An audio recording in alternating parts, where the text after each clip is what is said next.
Today we live in a multi-religious culture.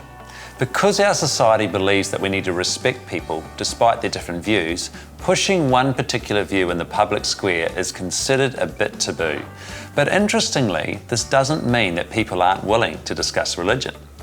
They just don't want to be preached at. What I've found is that we can still talk freely to people about spiritual things.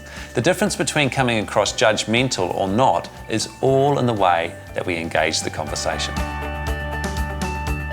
The key to great conversations is great questions. If we can learn to ask questions, we can open up great conversation. However, our response to their answers is really important. Let's say we're talking with someone who tells us that they have a spirit guide. Now, we could say that we believe they're spiritually deceived, but that isn't going to open up a conversation. Imagine instead of that though, we said, I love that you're a spiritual person. Me too.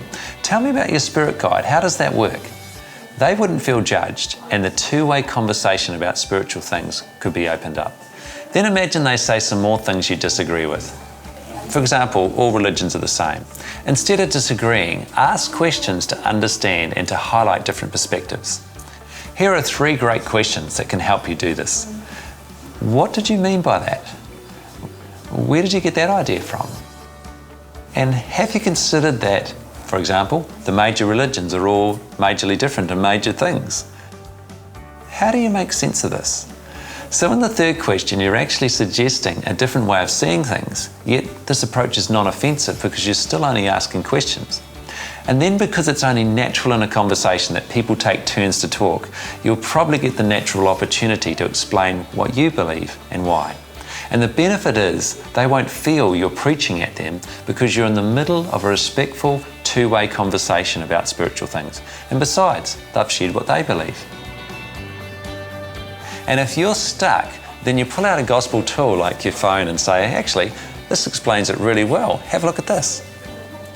This approach is covered more fully in Dave Mann's Because We Care video series, which is available for free online.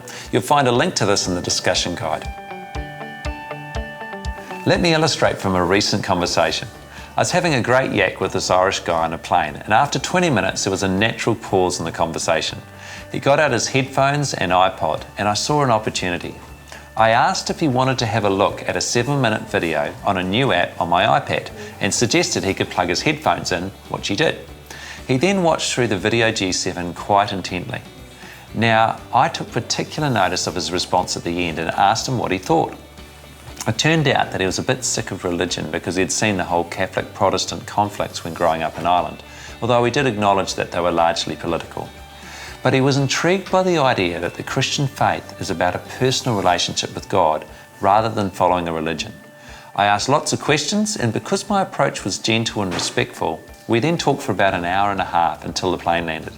Before we parted, I gave him a booklet and he thanked me sincerely. Now, why did the conversation open up? And especially with a guy who was a bit inoculated against Christianity.